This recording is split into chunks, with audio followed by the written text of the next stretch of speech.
associated with this club and to be invited to this talk. I like the whole idea of the club and their focus on the crucial years, those glorious years, if you like, of 16 to 21. We can't be focused enough on those years.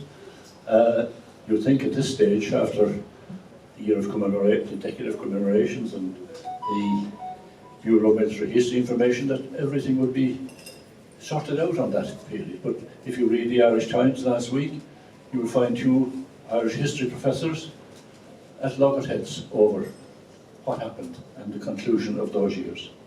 So we still need more focus on those years, because there's no period obviously more important in Northern Irish history. We in our society, we happen to, by coincidence, we happen to complement what the club is doing, in that we've been publishing, reprinting for the first time ever, the daily paper of the First Republic. They produced a daily paper, fantastic paper of information on the war as it happened, day by day, and it has never been reprinted by any publisher. And of course, who should have published it is the government. When they were planning their commemoration of the decade of commemorations, I wrote to them, the body concerned, and I said, you couldn't have a better commemoration of those years than the record of the Republican government. And what they said, incidents from all over the country, every little place, ambushes, arrests, everything, as well as great analysis by Childers, people like Desmond Fitzgerald, and others. But it never happened. I'm just letting you know that, to bear in mind that we published 5 volumes of it. We're in the course of completing this. But it's complementary to the work of this club. In this instance, it's dealing with the same period and providing one of the best primary sources for the history of that period, the Irish Bulletin. Now, on Casement, well, as has been reflected outside, this is the centennial, the 50th to 60th anniversary of his reinterment. And that's when I was introduced to Casement, and probably many more here of my vintage. And I remember the speech by De Valera at the time, where he said, it required great courage to do what Casement did, and his name would be honoured not merely here, but by oppressed peoples everywhere, even if they had done nothing, even if he had done nothing for the freedom of our own country. And obviously that was quite true, and he was referring obviously to his humanitarian tradition and reputation. But it left me with a bit of a puzzle. Surely he wasn't executed for his humanitarianism. But the British can do many things, but they're not so cruel as to execute somebody just for the work he had done for them. He had done his humanitarian work on behalf of the British Empire, Central Africa and Peru, to deal with the issues, the horrible issues there, and it put a great plus on the British Empire. He became a poster boy because of those campaigns. He did tremendous work, and obviously the most sincere type of work. But it was done for the British Empire, and it helped their reputation. He did the second lot in Peru at the personal request of the Foreign Secretary, Edward Grey. So he didn't make sense, even though Grey sanctioned his execution as a member of the cabinet. But he wasn't executed. He wasn't executed for his humanitarian work. Then I discovered that he had actually opposed the 1916 Rising. So how could he be hanged for that? He played no part in it. He was in custody. So you couldn't straightforwardly say he was executed for that. So that left a bit of a puzzle for me. And I think it's necessary to give a brief look at what he was for 49 of his 52 years, and how good his sovereignty was of the empire. That is why we are still vilifying him. He turned on them. Now, just to get an understanding, he was a consul. He did consular work in 10 different locations in 2 continents across nearly 20 years. in 1919, 1899, 1900, he got the Queen's South Africa Medal for his, quote, special services. That was espionage work and gun running for the Empire against the Boers. He was given the Order of the St. Michael and St. George in 1905, the CMG, or as his nickname, called me God. There's another decoration apparently with a G before it, which becomes God called me God. Anyway, he got this. Then he was obviously knighted with the Coronation Medal in 1911. Now, not many people got honours like that. Erskine Childers didn't get it, and he was as active and as well established an imperialist, if you like, and did as much work for the Empire as Casement did. But Casement was top of the tree. He was the go-to man for awkward situations. And of course, he was in many of those things. In the Boer War, he was out of sympathy with Irish opinion and certainly with IRB opinion. But they are the facts of his life at this point. Now, he was obviously a cultural national. He became a cultural nationalist, I think, around the turn of the 19th century, the 20th century rather. And he put his heart into it, on the language issues and cultural issues. But that didn't put him at odds with the Empire. They could contain all that. You could stay within the ambit of the Empire and be a cultural nationalist. He obviously helped set up the Irish Volunteers, was very active in them, and again put his heart into it. Whatever he did it fully. But we shouldn't forget what the Volunteers were set up to do. They were set up to bring in home rule against the opposition, the military opposition of the Ulster Unions. So volunteers were set up to help the British government's policy bring in home rule by providing the necessary military force necessary. I mean, for instance, the Horde gun running, that was an Anglo-Irish affair. Erskine Childers and him and others. They saw home rule as a way of consolidating the Empire. And the best imperialists did so. Cecil Rhodes supported all that because they realised that the Empire had got too big to be simply managed in a streamlined way from Western. They needed devolution all around, so they were all. So that didn't put him at odds with the Empire. I mean, it's ironic, you know, that the volunteers, the forerunners of the IRA, were set up to help the British government implement this policy of the day. But that's the way things happen. Now, you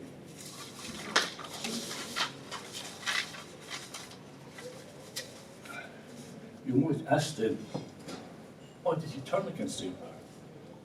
Don't forget being knighted in 1911 at the, whatever he 50 or something years of age, and he gave fulsome thanks for his knighthood. I was quoted against him at his trial.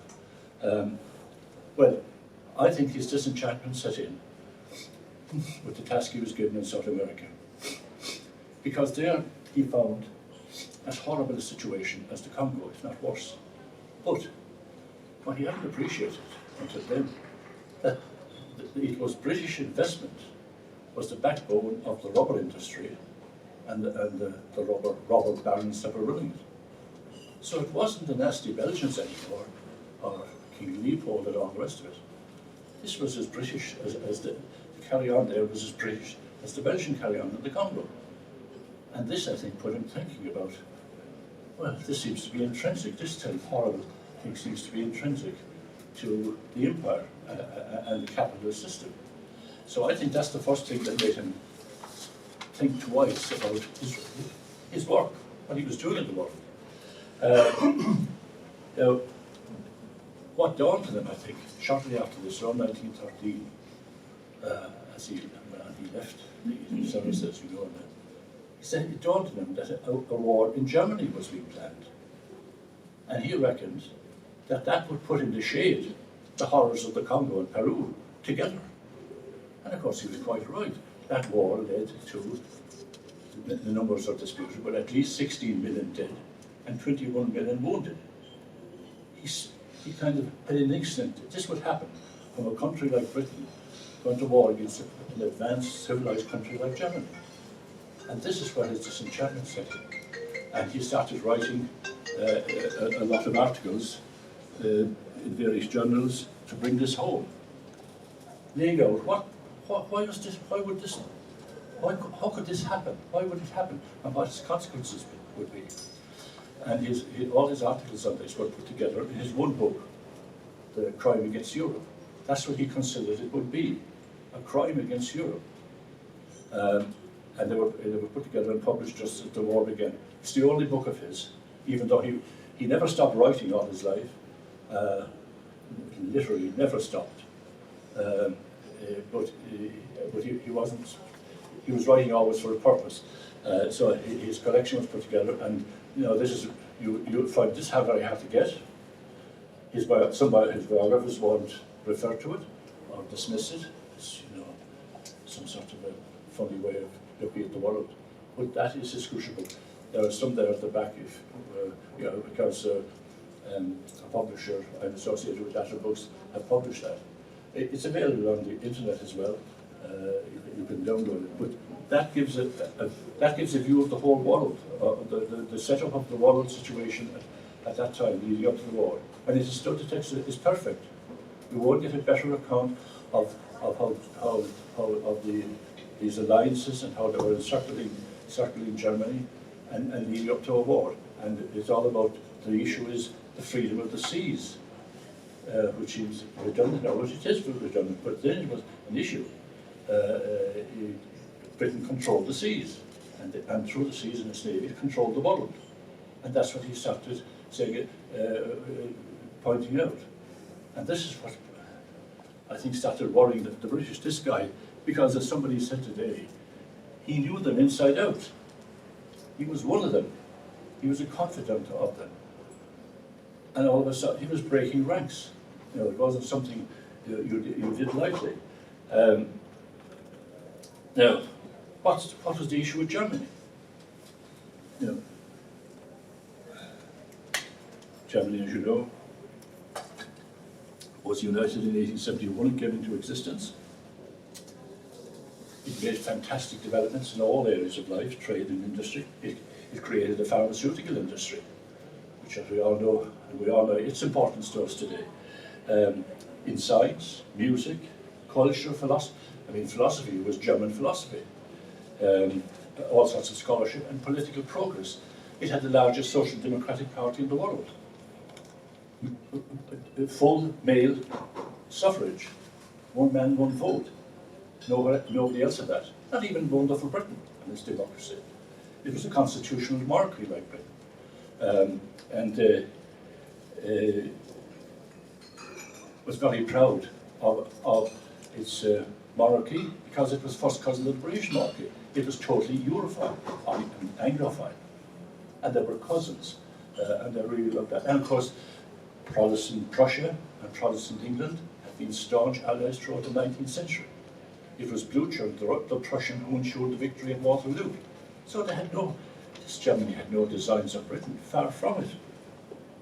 Kuhn O'Meyer, a great scholar that we should know, we wouldn't have had the Gaelic revival like it happened without him.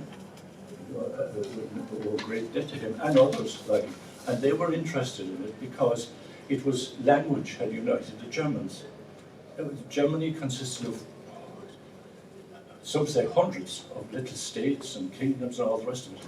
And all that united them was language. So, they were creating one nation based on language, and therefore they were interested in the Irish situation and this relationship between the language and the nation. So that's why they took such a great interest and gave some. I'm an expert in that area, but they laid the basis for a whole new understanding of Gaelic language and Gaelic culture. Now, the other amazing thing, of course, is that Germany, from 1871 to 1914, never fought a war, got involved in no war whatsoever. It was totally Pacific. You know, an amazing fact. And it's wrong, actually. He's called the German Empire, but I don't think it should be called an empire. It's a German Union.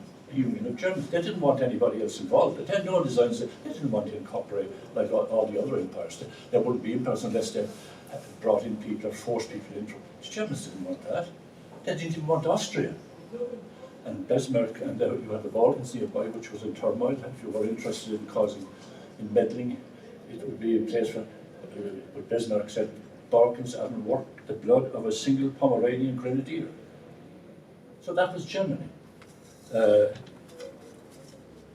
was obviously a problem on the horizon that everybody knew. Germany would advance in industry and trade, and therefore it needed a navy, and a bigger navy. This was bound to get into conflict with the British Navy, and therefore Britain. But the Germans were so Anglophile, so naive, if you like, they said, well, we'll sort that out among friends. That really caused a problem. But it turned out to be pretty naive. Now, we take another view of Germany by Connolly. One of his earlier articles said, the country had the best educated working class in the world, the greatest number of labour papers, daily, weekly and monthly, the greatest number of parliamentary and local representatives elected on a working class platform, the greatest number of socialist votes in proportion to the entire population. All this was an index to the high level of intelligence of the general working class, as well as to their strong political and industrial position. This again was an infallible index to the high civilization of the whole German nation. Germany had built well upon the sure foundation of an educated, self-respecting people. Upon such a foundation, Germany laid her progress of peace and her success in war. Let Ireland learn this lesson. And that's from an article called Forces of Civilization, Workers' Republic, April 1960. Now it's interesting that he puts it in terms of civilization. That's the way Casement looked at it. This is a question of a civilization that we're dealing with. Not a British civilization, another civilization. And he later went on, and then he wrote later on, after the war was on for a few years, he read his most definitive article called The War on the German Nation. That's what he regarded it as. This was a war on Germany, in which he says, for England, quote, it was determined that since Germany could not be beaten for competition industrially, she must be beaten unfairly by organising a military and naval conspiracy against her. Remember that the war found England thoroughly prepared, Germany totally unprepared.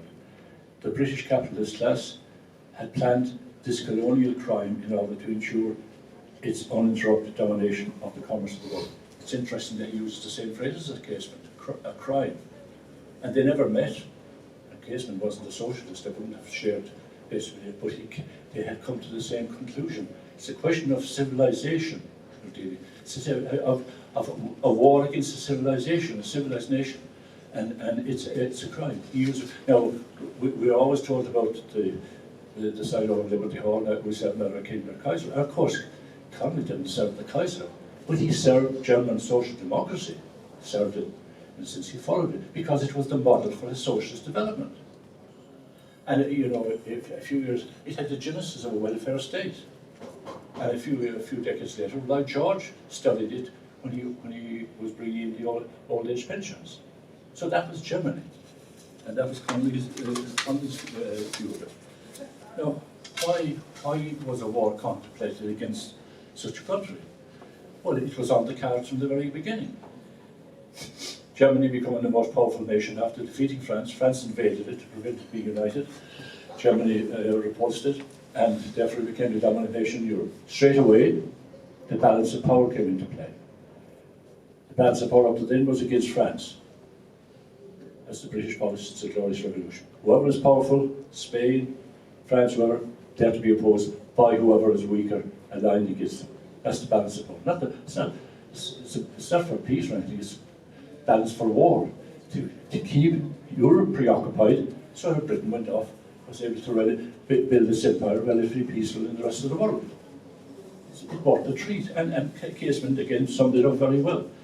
The balance of power strategy had nothing to do with maintaining peace in Europe, quite the contrary. It was a strategy to keep Europe in a condition of unresolved conflict, of negating Europe as a force in the world by keeping it in conflict with itself. That's in the crime against Europe. And that's exactly what happened. And the result, and he says, keep it from being a force in the world, well, it ended up not being a force in the world because of the First World War. Now,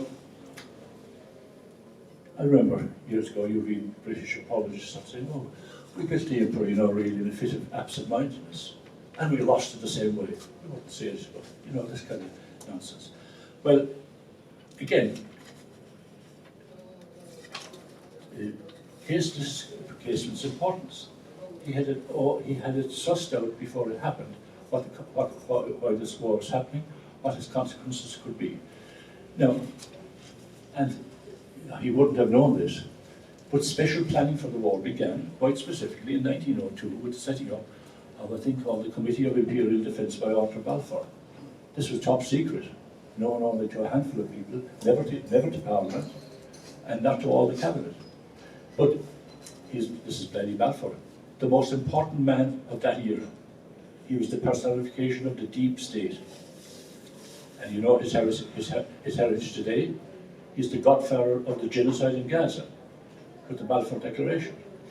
William O'Brien called him Bloody Balfour after the Mitchelstown massacre. But William only had it half right. He was certainly, it's turned out, and historically, he was more than a bloody character. He is responsible for Israel and its policy in Gaza. And that's not, the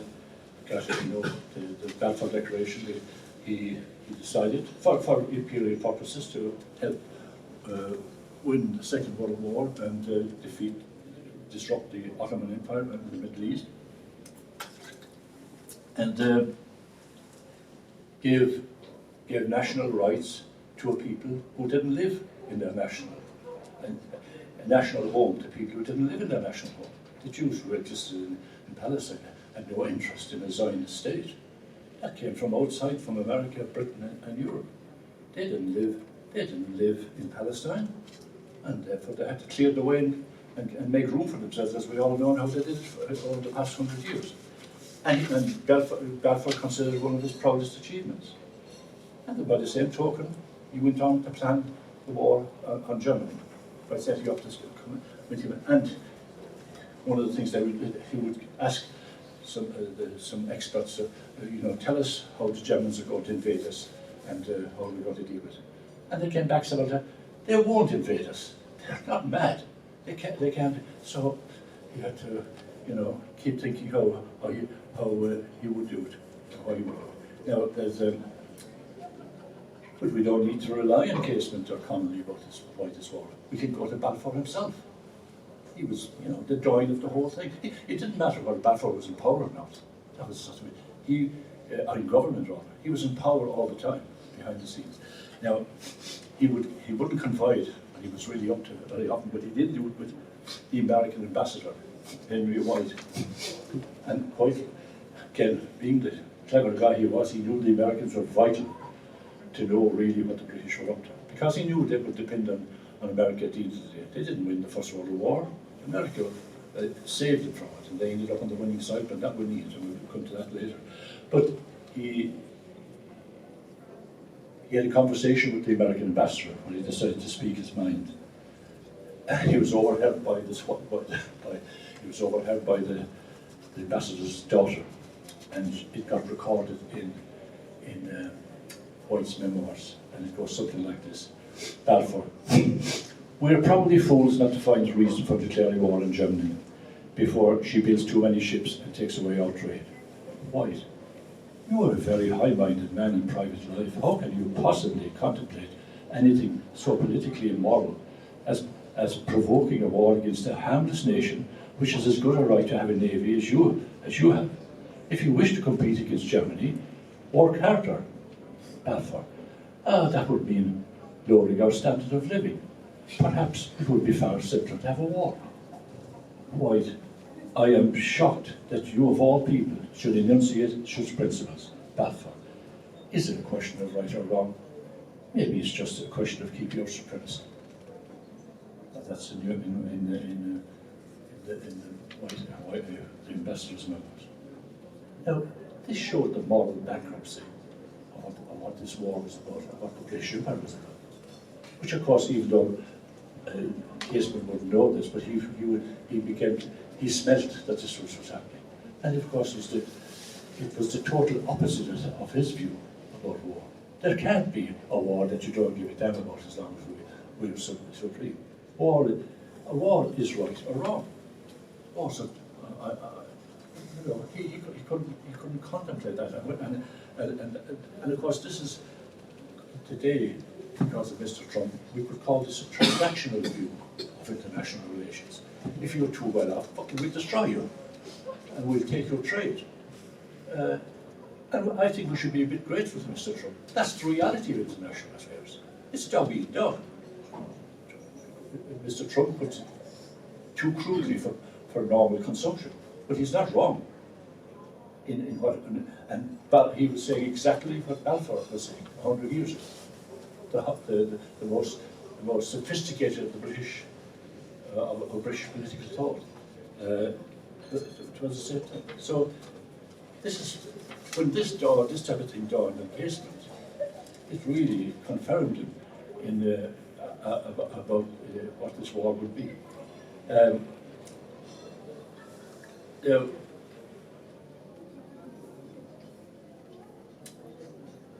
And when it fully dawned on him, obviously it was life-shattering for him. He had devoted his life, as I say, about 49 years, and put his heart into it. He put his heart into everything, whatever he did. And when he put his heart into this, he did the opposite. He went and supported Germany and went to organise a brigade there. He never did anything by halves. That's the attractive thing about him. And you see some of his biography, he was a very convoluted character. He was an imperialist, he was a Republican, he was an Irishman, he was an Englishman. Was he Protestant, was he Catholic, was he gay, was he straight? There's no need for any of those explanations. He did everything consistently with being an imperialist up to this point. So, Casement was a straight, honest, straightforward man. He might have, when circumstances changed, he had to change. Now, that's a famous thing. Others had to change their view when it came to the war. Connolly had to change.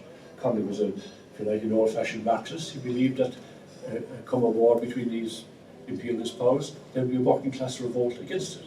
That was the basis of his thought, and the whole Second International. It didn't happen. Connolly decided, well, what do I do now? And he did. He said, well, look, there's a fine radical element in the nationalist movement, and I'm sure they will be able to help me bring about what I want, a socialist republic or a more equitable republic. But he had to do it. Patrick Priest had to change his view. Patrick Priest supported shared platforms with Redmond in 1912, welcoming home rule, warning that if it didn't happen there'd be trouble, but he went along with it. When the war happened, the war was used to say, no, sorry, we can't have home rule now, it's off the cards, you'll never have it